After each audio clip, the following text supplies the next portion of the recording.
People are driven by the search for better. But when it comes to hiring, the best way to search for a candidate isn't to search at all. Don't search, match with Indeed. The hiring process can be slow and overwhelming. Simplify hiring with Indeed. Indeed is your matching and hiring platform. With over 350 million global monthly visitors according to Indeed data, and a matching engine that helps you find quality candidates fast. Ditch the busy work. Use Indeed for scheduling, screening, and messaging so you can connect with candidates faster. Join more than 3.5 million businesses worldwide that use Indeed to hire great talent fast.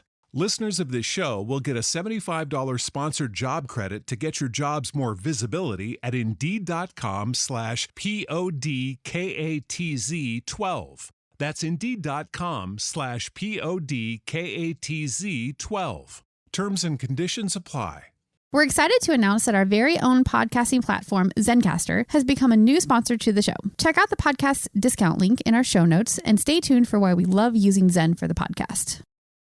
You're listening to the Archaeology Podcast Network. You're listening to the Archaeology Show. TAS goes behind the headlines to bring you the real stories about archaeology and the history around us. Welcome to the podcast.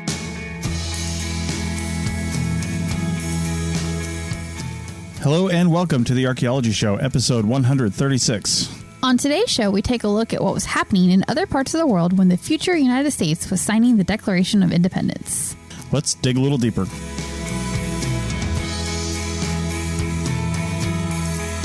Welcome to the Archaeology Show. How's it going? Pretty good. Excited for today's episode. Yeah. So we're still in an RV park. Yep. A little life update for us. Because we're always in an RV park.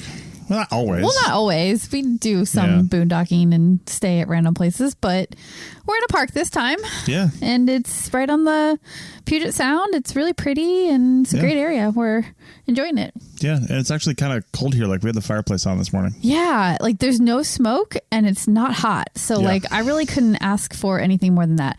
So sorry for anybody who is in or around the fires in Northern California right now. I know they are raging like crazy and it's just not a great time. And for context, if you're listening to this 3 years from now, yes, it is late August 2021. Yeah.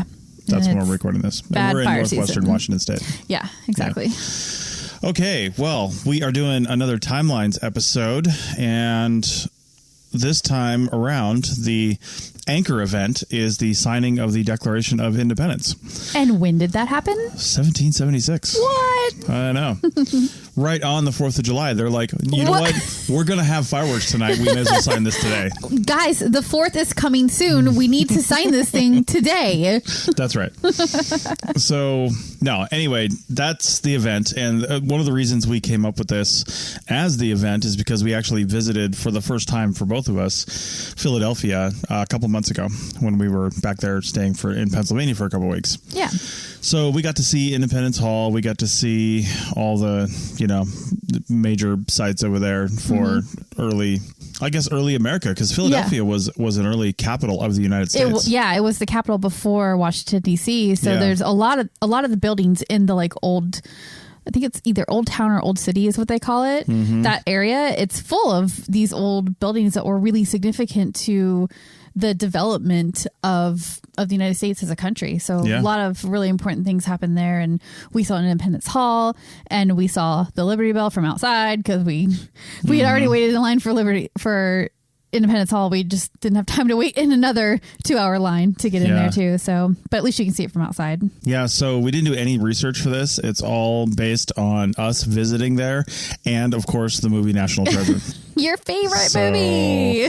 Yeah. No, actually, I was watching bits of the movie from YouTube because we were standing behind Independence Hall. Yeah. Well, behind is subjective depending on your perspective, but we were standing back where they have the line and they had people spaced out and they were being real good about, COVID and all that and small numbers on the inside.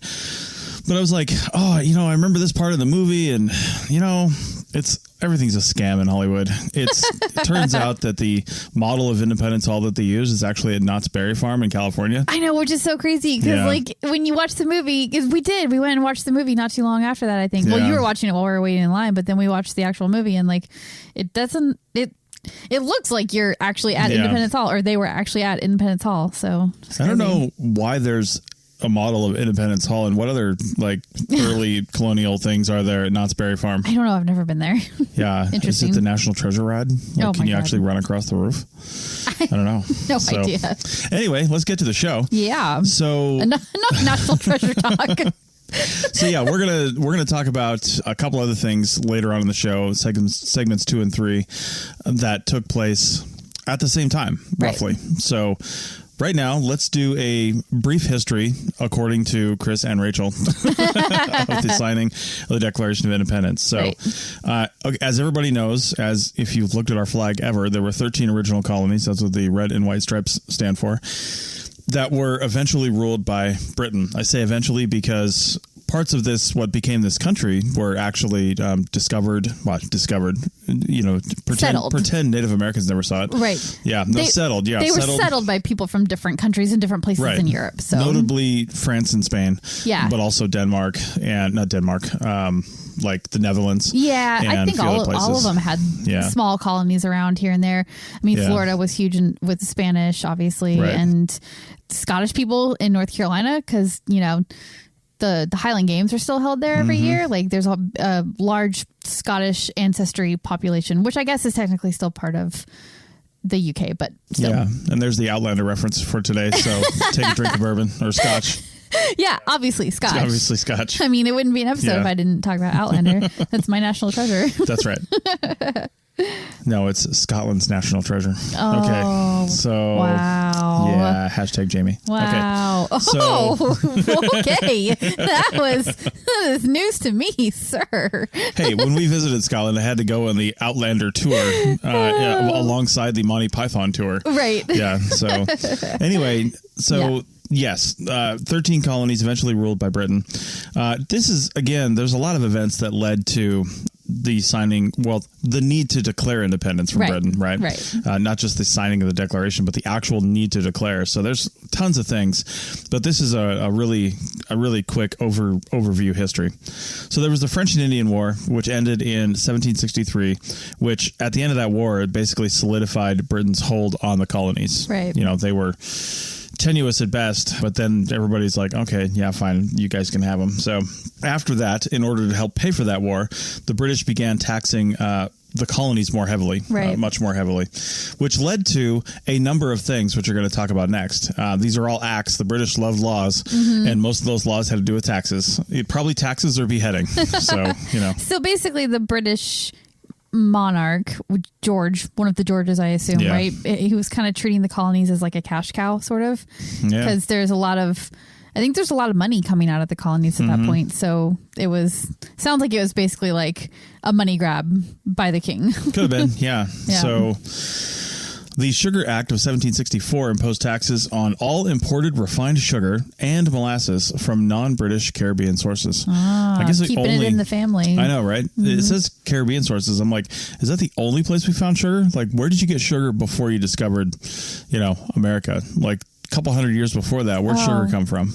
Oh, I don't know. Probably sweetener, or did they even have a sweetener? They did. There's honey and stuff too, you know. But yeah, I don't know. I'm not sure where sugar. This is like refined sugar. Yeah. Yeah. I'm not really sure. I don't know the history of sugar, but it's possible there was no refined sugar prior to discovering these types of sources. Yeah, but I do know that the Caribbean islands were owned by lots of different countries, so they were probably all making their own version of refined sugar, and so what the king was trying to do here was keep the money flow into the British sources and not the other country sources. Yeah, the next one I feel like we're still suffering from today. The Stamp Act of 1765 required that all documents and printed materials have a stamp that you could only get by paying a tax, which is essentially the way we do it now. Yeah. The post office is a pseudo government entity. Yeah. And you have to buy stamps. That's a tax. Yeah. You know, I mean, that's true. Yeah, I suspect that these are a little bit more of the like ink pad, although I don't think they use ink pads the way we do, but like ink pad stamp onto a piece of paper kind of a situation, because I doubt they were printing like actual stamps. But some of them were, because the colonists didn't like it and refused to use the stamps and actually burned them. Oh. Yeah. So either they burned paper versions of stamps or they burned the actual stamps. The actual stamps. Yeah. Either way, they were burning shit. Yeah, they didn't like it. They burned them. Yeah.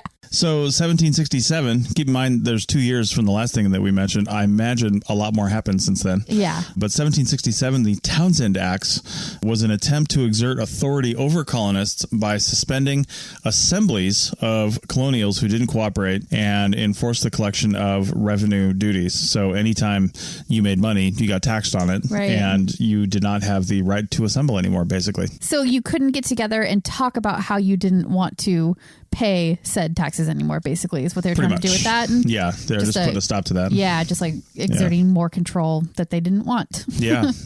So a few years later, 1770, British soldiers were threatened and taunted by a mob of colonials in Boston, and the British soldiers opened fire and killed 5 people. And this is known as the Boston Massacre. Indeed. So I've heard of the Boston Massacre just in name, but I didn't really know what it was. Yep. The soldiers, interestingly enough, were defended by future President John Adams, resulting in acquittals and reduced sentences. Yeah, I'm not sure that was wide knowledge when he was running for president. I'm sure he squashed that one so people didn't really know about it. Well, I don't know if justice was swifter back then, probably not in the British regime, but this was 1770 or 1771 that probably would have happened. But John Adams wouldn't become president for, at least another 20 years. Like 20 years, yeah. True. Anyway, 1773, the Tea Act. And this is getting to some things you guys may know about here shortly. 1773, the Tea Act. This was partly to help the struggling British East India Tea Company. But basically, they imposed what they called the Townsend tax. And British tea was typically cheaper back then. And the Townsend tax was put on things that weren't British tea, basically. And since the colonials, in essence, purchased the cheaper tea from the British East India Tea Company, this helped legitimize the taxation of the colonies through the Townsend Act. So essentially, people still had to drink their tea, and they were getting it here because it was cheaper, and everything else was more heavily taxed. Yeah, so like they were buying the tea because it was cheaper, but because they were buying that tea, it was reinforcing the greater control that the Townsend Act was exerting onto colonists. Sounds like it, kind of how I understand that. Yeah, it's all very complex. Yes. Later on in 1773, at the end of the year in December, colonists in Boston, they just weren't happy with what was going on. There's a lot of people there at that time, and the rebellions all clearly stemmed from there. Yeah, indeed. Yeah. But they had a protest against taxation without representation, which you probably heard of. Yep. And a few colonists disguised themselves as Mohawk Indians, boarded ships, and dumped all the tea from the British East India Company into the Boston Harbor. So there's your Boston Tea Party. Yeah. And in 1774, the Continental Congress was established. This was the colonials' first attempt to basically start to self-govern. Aside from, there were people elected to government there to run to run counties and towns and as mayors and things like that. But it was all basically, puppets of the British government. Right. The Continental Congress was an attempt to self-govern and bring everybody together. And they're probably facing repercussions for the Tea Party, the Boston Tea Party. Yeah. So they probably did this as a way to help organize with the repercussions that they knew were coming. Yeah. So speaking of, the next set of acts, and there's quite a few of them, were formed to basically punish Massachusetts and dissuade other colonies from rebelling, like Massachusetts did. So they did a lot of things. These are called the Intolerable or Coercive Acts, the Intolerable Acts. Oh, you mean the Unforgivable Curses? The Unforgivable Acts, yes. Sorry, I had to get my little Harry Potter reference in there. So we'll just mention a few of them. The Boston Port Act, which closed the port of Boston until colonists paid for all the destroyed tea. That's got to be quite the hit. Yeah, I'm sure that wasn't going to happen anytime soon. Right. The Massachusetts Government Act, which gave the British basically control over the Massachusetts government. I'm sure that went over like a lead balloon. I'm sure they listened to them totally. Yeah. Administration of Justice Act, which allowed royal officials accused of crimes against colonials to be tried in other parts of the British Empire. So basically someplace where they wouldn't be judged so harshly. Sneaky. Yeah. The Quartering Act, allowing governors to house British soldiers in other buildings if colonists basically didn't provide housing for the soldiers, because it was, for a long time, it was a requirement that if a British soldier needed a place to stay, you had to open your house to them. But they were clearly starting to refuse British soldiers that room and board. This is mandating them to Or that and other buildings. Oh, like they could take up the church or something and public buildings, whatever. Okay, yeah. I just don't think those were included naturally. So, 1774, from September to October, the First Continental Congress met and called for a boycott of all British goods, which would have been a lot of things at that point. A lot of things. I mean, there's a lot of resources in the new fledgling country, but Britain they had a stranglehold on the shipping and what was coming in and what was going out. So if all of a sudden they weren't buying any of the British goods, that would have made things like sugar and molasses and the other stuff hard to come by. By the end of 1775, leading into 1776, most of the colonists that were part of government and in the know about all these things believed war with Britain was just inevitable at that point. I mean, especially after the year before calling a boycott of British goods. Yeah. So there was a call for independence starting to form. And then in March and April of 1775, probably before that, the battles of Lexington and Concord sparked the beginning of the Revolutionary War. Right. So... All right. 1775. Also, a lot of things happened in the same years here coming up because it was really starting to blow up. Yeah, it moved fast once war was inevitable and things moved fast from there. Yeah. So 1775, the Second Continental Congress was formed, and this focused on functioning as a national government in order to form armies and strategize. So the First Continental Congress was more to just get everybody together and say, hey, we need to govern ourselves. Let's get out from under the thumb of Britain. And then the second one was formed to essentially build on that and create an actual government. Yeah, create an actual government and pull people in, form armies, and get ready to fight a war. Yep. So early 1776, Thomas Paine published Common Sense, which was a pamphlet encouraging colonists to strive for independence from Great Britain.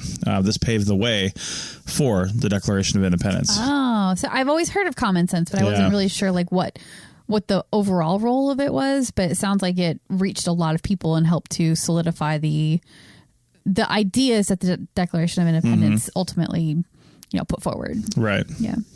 July 2nd, 1776, the Second Continental Congress basically put forth the Lee Resolution, which was a call to vote for independence from Britain. So, and then July 4th, 1776, Congress adopted the Declaration of Independence, drafted by Thomas Jefferson and edited by the Second Continental Congress. And then so that's it, right? July 4th, so that's when it was... 1776. Yeah, that's when it was adopted. 76. Yeah.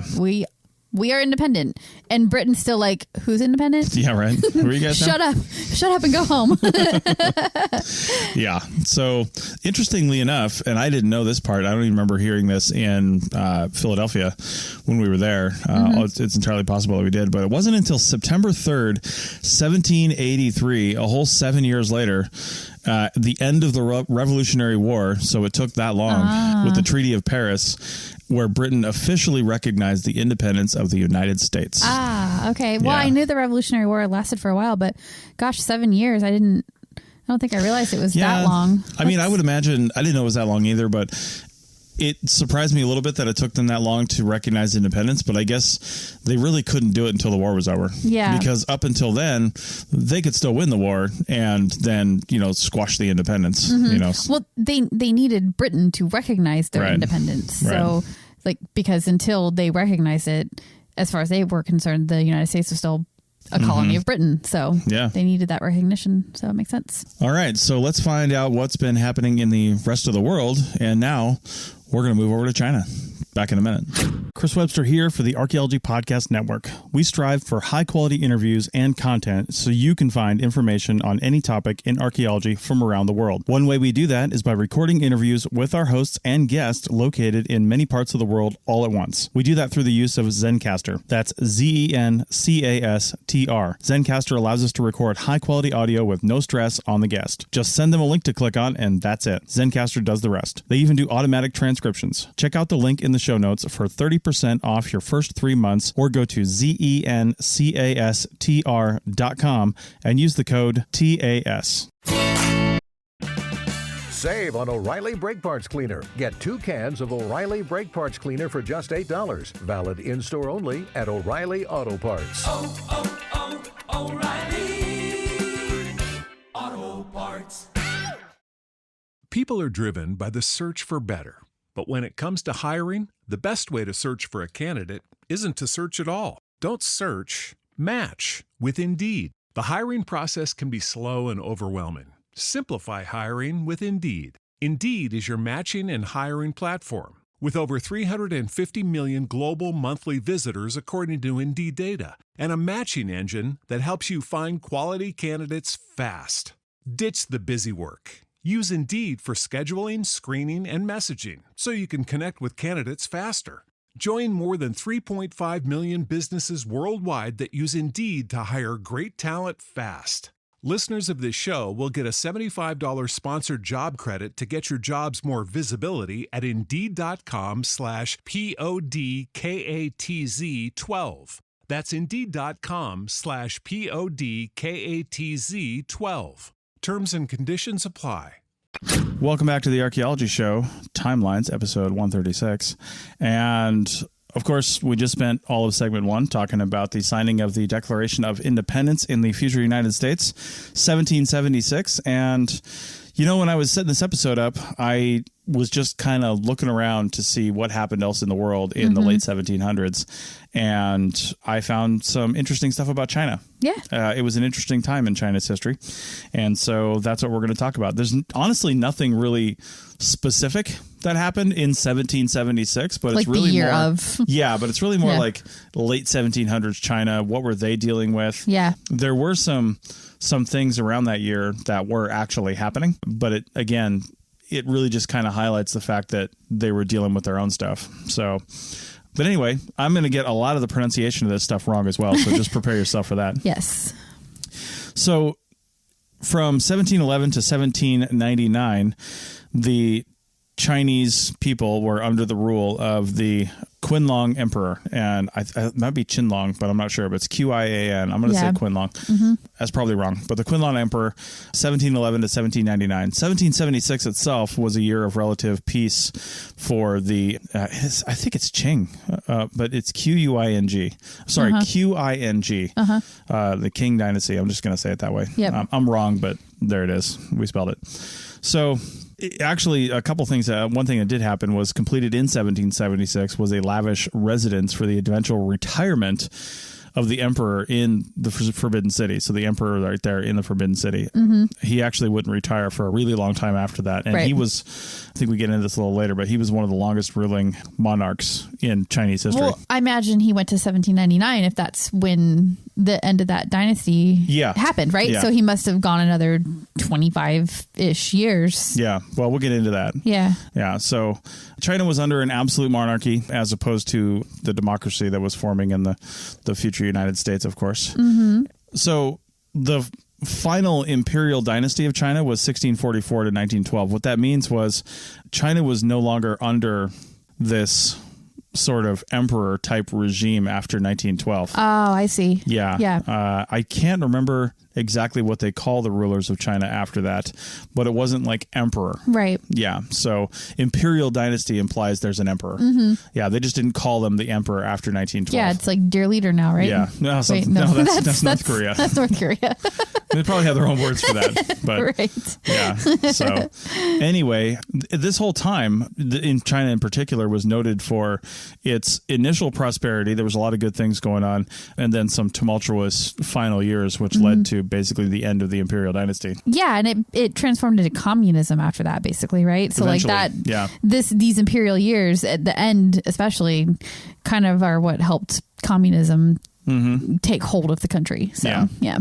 So what ended up starting the Qing dynasty, it's got to be Qing, I don't know, but the Qing dynasty, it was preceded by the Ming dynasty. And I feel like they were probably most well known for their vases. Yeah. Because anytime you see a freaking vase or something like that in a movie, it's always a Ming dynasty. Yeah. You know? Yep. Early 16th century. I'm actually quoting Indiana Jones. Oh, Sean Connery? Sean Connery. Yeah. Yeah, he's like, oh, thank God, it's a fake.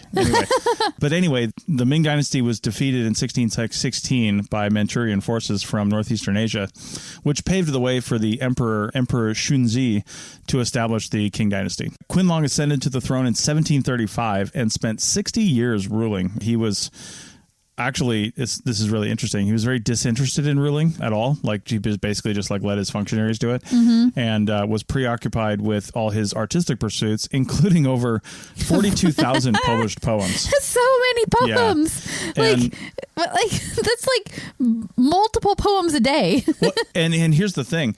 I didn't actually write this in our notes, but I remember reading this. A lot of the poems he actually wrote on the artwork that was in the palace. Oh, really? Like hanging on the walls. Like he just went around and wrote it on the artwork, like these poetry that he did. Well, you see a lot of those like roles that are part of Chinese artistic works or whatever have a lot of writing in them. So I guess they were his poems. Well, I wonder if they're any good. I mean, was he a good writer? Was he a good poet? Didn't really look up any examples of that. The society at this time was conservative and became even more so throughout time as they did this. And conservative from like a U.S. definition of conservative, I think. Were they like historically conservative, like compared with the other places around the world, or that I don't know, but it did say their conservatism like just progressed and got worse and worse and worse. And worse if you don't like conservatism, I guess. Yeah. But conservatism. But anyway, for example, they had worsening penalties for homosexuals. Purity in women was at an increased demand, which led an increase in men refusing to accept widows as brides. I didn't know. I guess they were doing that before, but now they're like, you kind of been married before, so you're impure now. I'm not going to marry you. That is crazy. Yeah. That is so crazy because that's kind of the opposite of how widows are viewed in European societies. Yeah. You know? Yeah. Well, interestingly and not surprisingly, this led to an increase in suicide in widows and the creation of homes for widows where interaction with men was limited. Ooh, now I could imagine living in one of those homes. That would be fun. Maybe? Well, for me anyway, it would just be like, I don't know, like just hanging with like your best gal pals all day long, all the time. Right. No men in there mucking things up. I know, right? So one of the things this emperor was known for was leading. And when they say leading, he was disinterested in all of this stuff. So I'm wondering if he just was like, yeah, whatever. And his generals did it. You know what I mean? Which was like, what, Tom Cruise and... oh, my God. Yeah, did you see that movie? Anyway. It was a horrible movie, but... Last Samurai, right? Yeah, I think so. Yeah. So anyway, Tom Cruise, Last Samurai. So I think that was Japanese too, but go on. Yeah, Samurai. Yeah, you're getting all of your references but he was wrong. on like the Great Wall. Yeah, it was that's all right. wrong. Yeah, everything. It's probably all wrong. All bad. Weren't there aliens too? I don't think in that movie. Oh, okay. But maybe. Who knows? Anyway, so one of the things he was relatively well known for was leading what they call the 10 Great Campaigns, which is a series of military campaigns designed to enlarge the area of control over the basically the empire and various police actions to help bring people in line, essentially. This is probably in line with their more conservative politics and ideals. They just needed to bring people under this same control, so to speak. Yeah. Now, one reason why they probably weren't concerned with the fledgling United States and what was happening over there, and I'm sure they were aware of it. I mean, they're modern. For the time, they were a modern country, part of the world, and had explorers and people bringing them info. So yeah, there's a fair bit of interaction between the East and West at that point. Yeah, I would say so. One of the 10 great campaigns was the suppression of the Jinshuan Hill peoples, which took place in two separate campaigns, 1747 to 1749, and then 1771 to 1776. So right during, right as we're declaring independence, they're like nearing the end of a costly and difficult and destructive war, basically. And it was the most destructive of the 10 campaigns. And it was putting down a rebellion of a group of people. And it sounds like in this case, the rebellion did not win, unlike the Americans. So that would be one big difference between what was happening there and what was happening in the United States. Yeah, one huge difference. The area that the Jinshuan area was located northwest of Chengdu in the western Sichuan province, so kind of far away from the capital. The first campaign that I mentioned, 1747 to 49, was essentially pretty simple for them to handle and induced the native chieftains there to accept a peace plan. Basically, they bribed them. Yep. So they said, hey, do this and you'll have peace. But obviously that didn't work. And conflict brought the emperor back after 20 years and cost the imperial treasury several times the amounts expended during earlier conquests. So they really took a bath on that little conflict. Yep. The resisting tribes retreated to the stone towers, which I thought was really cool. Stone towers and forts in steep mountains, and were only dislodged by repeated cannon fire.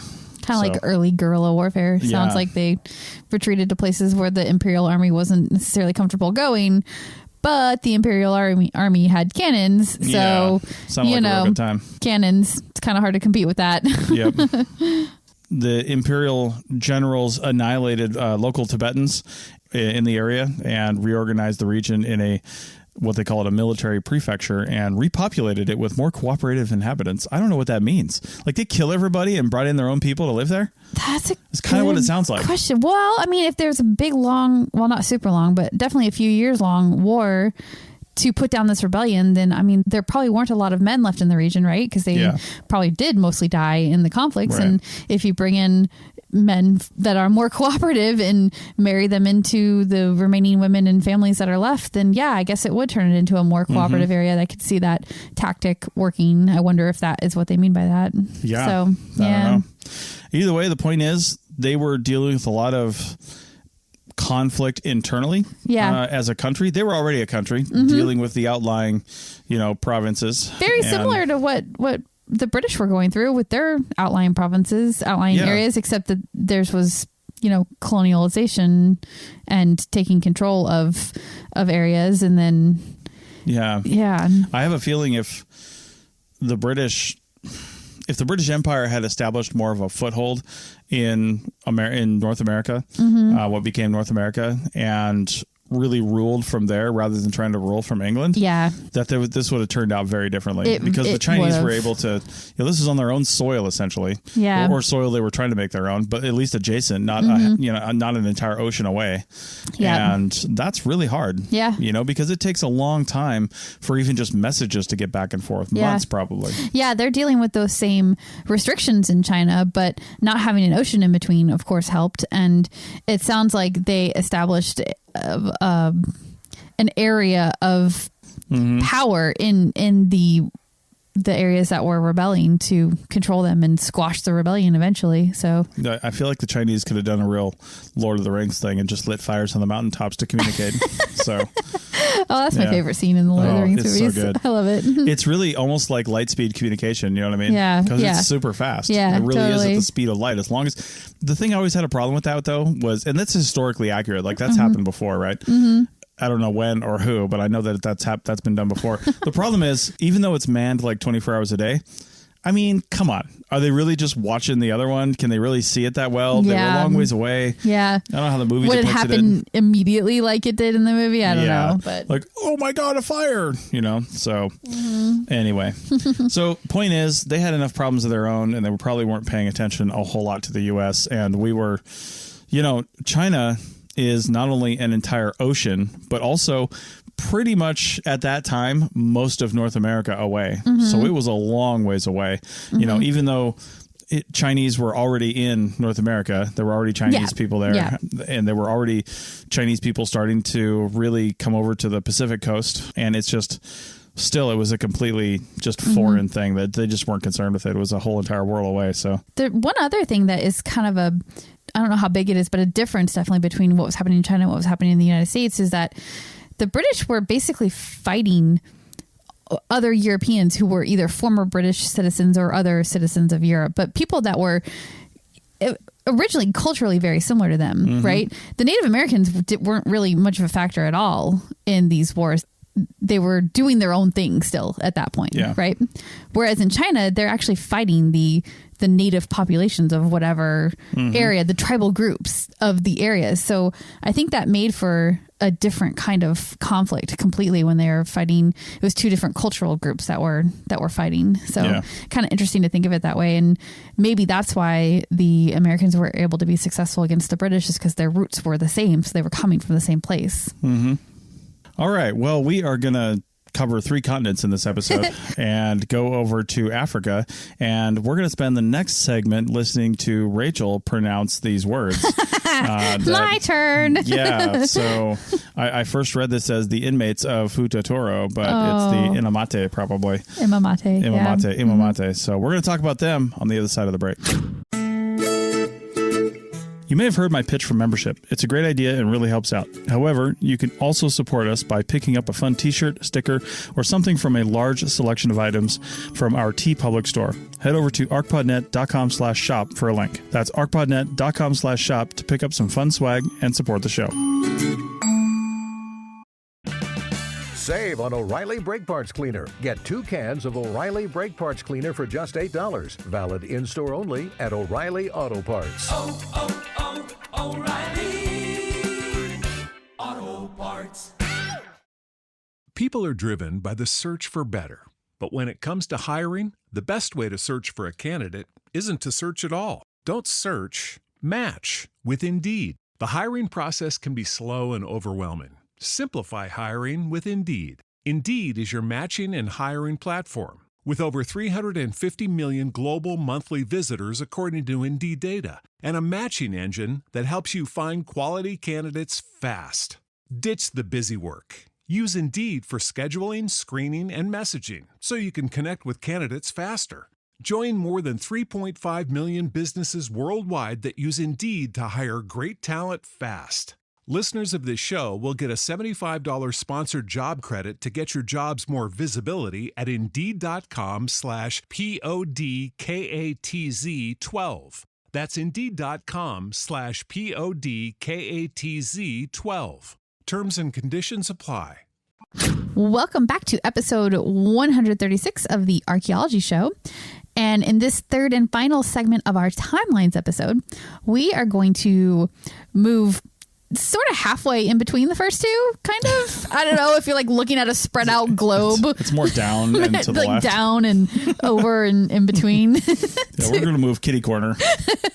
We're moving away from both of them to Africa. So I was looking for more information about what was going on in the rest of the world during 1776. And it's honestly kind of hard to find information about a specific year, even a year where we have a lot of historical information. But this popped up, and the Imamate of Futa Toro. And this is a group that basically took hold in West Africa along the Senegal River right around 1776. I think in the year of 1776 is when they finally solidified their power. So this was before the iron ship from the Civil War made its way up that river and then beached itself there for Matthew McConaughey to find much later in the movie Sahara. Oh man, so many bad movie references in this episode. I love that movie. It's so bad. I didn't even know what you were talking about. I was giving you the eyes of where are you going with this the whole time you were talking. We will link to Sahara in the show notes. I'm not linking to that movie. I'm not doing that. Not happening. Actually, a great movie. All right. Oh, is it? Anyway, so in this area, pre-1776, the area was under the control of a kingdom called the Dinanke Kingdom.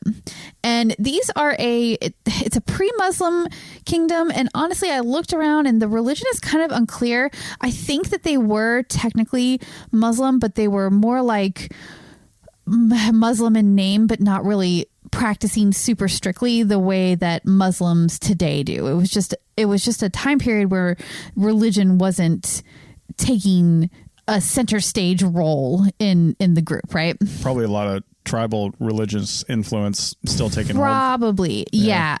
But the interesting thing is that the Dinanke, they ruled this area. It was all along the Senegal River, and the Senegal River is it runs east-west-ish, straight through Western Africa, right? And they had this long skinny section all along the river. So it's a really fertile, really desired area to be in, right? And there's a lot of lower class Muslim people in this area, and that class was growing and growing and growing over time. And because of the lack of religiosity of the Dinanke rulers, if that word is correct, they were just becoming discontent with this leadership, and they wanted to see a more strict religious following. So this is very much religious based. Now, leading up to 1776, several jihads were launched that helped fracture the Dinanke Kingdom's power. And what that did was lead to a scattering of these theocratic jihad states. And if you're not familiar with what a jihad is, it's an Arabic word that literally means striving or struggling. And it especially has a praiseworthy aim, like praiseworthy being by Allah or God or whatever. So it's like a struggle in the name of God, I guess, is kind of what that means. So these jihads are happening. It's fracturing power. The Dinanke are losing power. They're losing their foothold. And there's a bunch of them. And then finally, in 1769, the jihad in Futa Toro, which is one of the sections along the Senegal River. So a jihad started in that area. It ended in 1776, and that was what finally ousted the Dinanke rulers in this region. Okay. So you're probably wondering who won this jihad, who started the jihad, and who finally won it, and what they did with the region once they took control. So the jihad was started by a class of Muslim clerics and scholars known as the Toradobi, and they were led by a bunch of different people. And the one who finally like won the battles, who finally ousted the Dinanke was Suleiman Baal. Yeah, Suleiman Baal. He died in 1776 though. So he gets through this whole conflict. Yeah. And then he literally dies the same year that they finally win. So unfortunately for him, he didn't get to reap the benefits of the struggle for very long. But the Toradobi were a group of people that they developed originally out of this diverse group of West African farmers. They were all united by a common language called Pular. And of course they were Islamic. So, and the overall group of all of them was the Tokolar. So you've got the Tokolar at the top here, and then the Toradobi or Toradobi developed from this group. And they were mostly clerics and scholars and things. After Suleiman died, Abdul Qadir became the first al-Mami of the theocratic Imamate of Futa Toro. I did not think I was going to struggle with these words as much as I am. I said them over and over in my head, but saying them out loud is a totally different thing. Yeah. Al-Mami is a title of West African Muslim rulers. It was used especially in the conquest of states in the 19th century. So this is a little bit before that, but they were using this title at that point. And the power that these people had, it comes from a community of Muslim people who are giving them their power and saying, yes, please, take control of this area. So Abdul Qadir was the first al-Mami of the Imamate of Futa Toro. And they were really prosperous for a long time. They were very Muslim, very religious.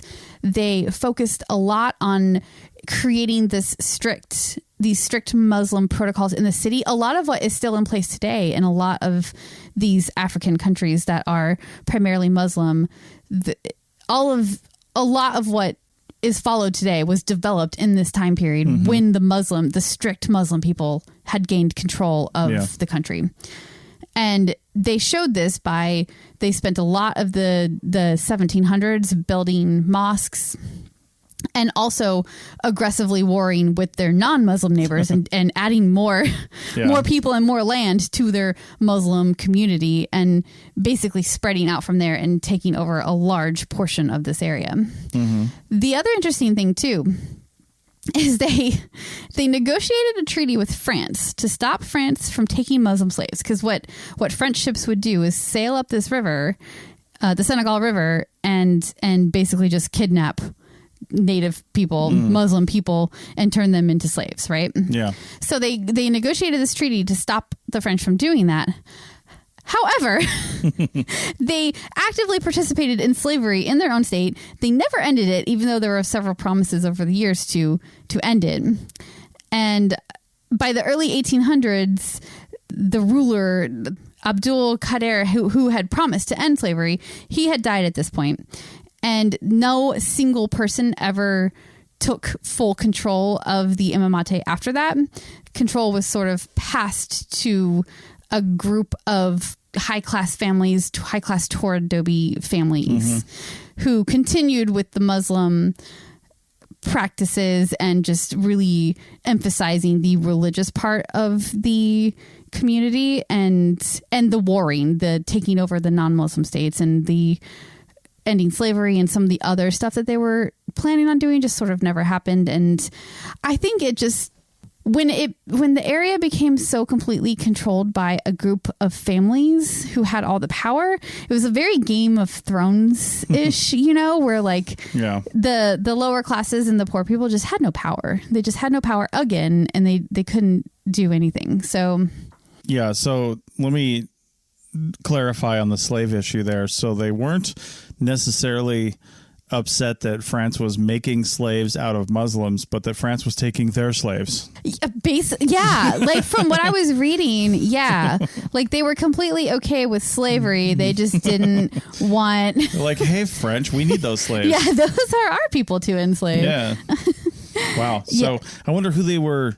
Well, I wonder, who the French were basically taking as slaves, if they just didn't care as long as they were not white, essentially, and who these guys were taking as slaves. Because were the French basically just taking anybody, or were they all pulling from the same pool? Yeah, I didn't follow the slavery thread too deeply, so I'm not really sure exactly who was being taken from where and how or anything like that. But I do know that they definitely had slavery of their own people in their state. So and France was sort of the strongest European power in this part of Africa, and actually they are the ones who ended up causing the Imamate of Futa Toro to basically not exist anymore. By the end of the 1800s, they had the power had fractured, and it was controlled by these couple families, and it was just...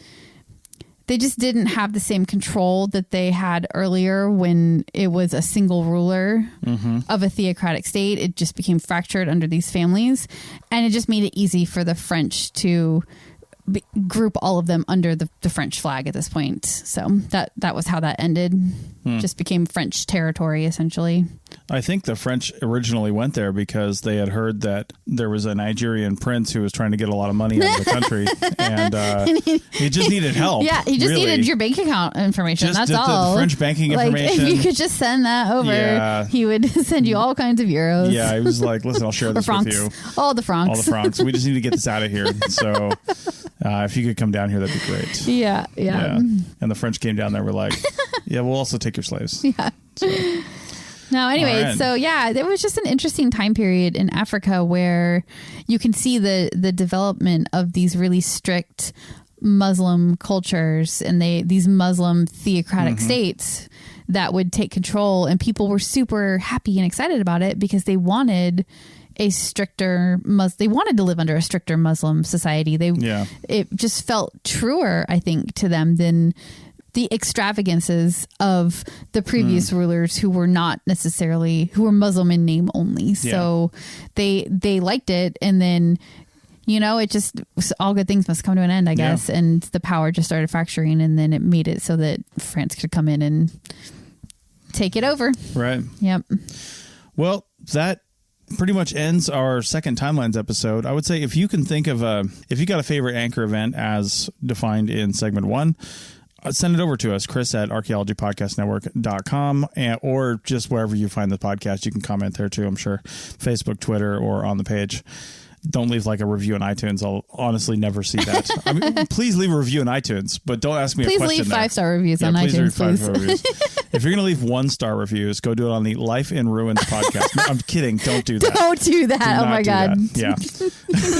That's a terrible thing to say. That's a terrible thing to say. Yeah. Anyway, so please give us suggestions. We're going to start coming up with a lot more of these. We've got a couple producers on the show now, some volunteer producers. So I think we'll be able to do a lot more of that. Just as kind of a side note, I researched Australia for this, and because I'm working with a lot of Australian people right now, and I was really interested in like what was going on in Australia in the late 1700s.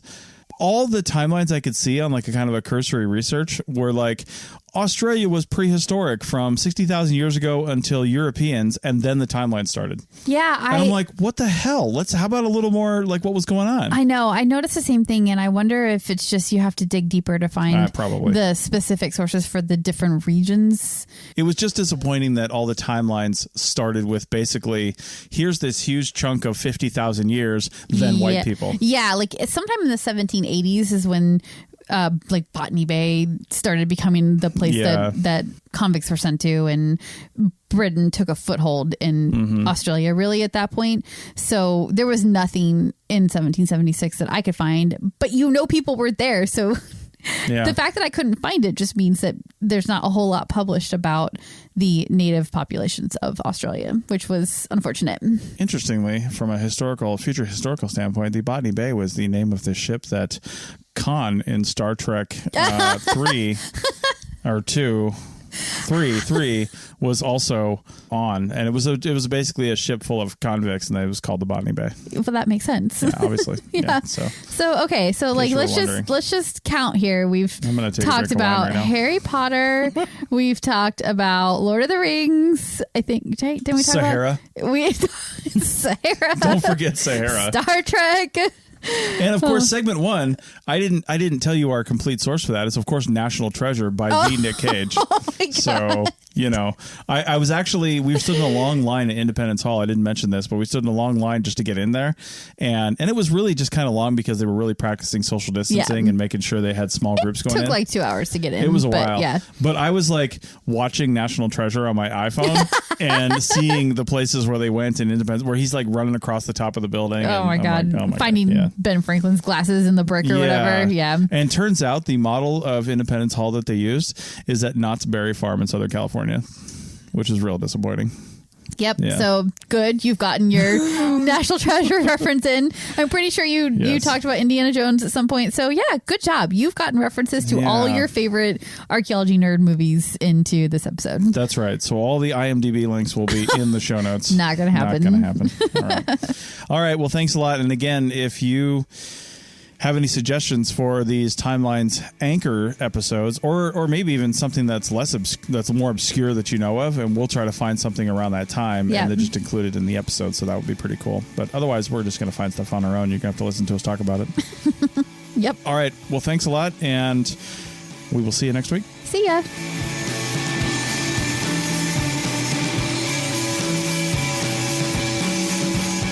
Thanks for listening to The Archaeology Show. Feel free to comment and view the show notes on the website at www.archpodnet.com. Find us on Facebook, Instagram, and Twitter at ArchPodNet. Music for this show is called I Wish You Would Look from the band Sea Hero. Again, thanks for listening and have an awesome day.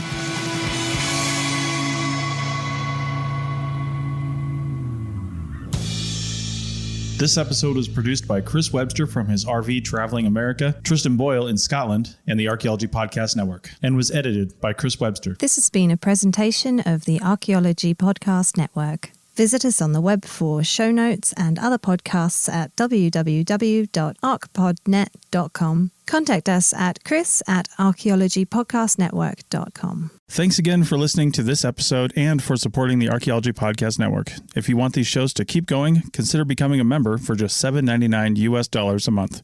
That's cheaper than a venti quad eggnog latte. Go to archpodnet.com/members for more info. Save on O'Reilly Brake Parts Cleaner. Get 2 cans of O'Reilly Brake Parts Cleaner for just $8. Valid in-store only at O'Reilly Auto Parts. O'Reilly Auto Parts.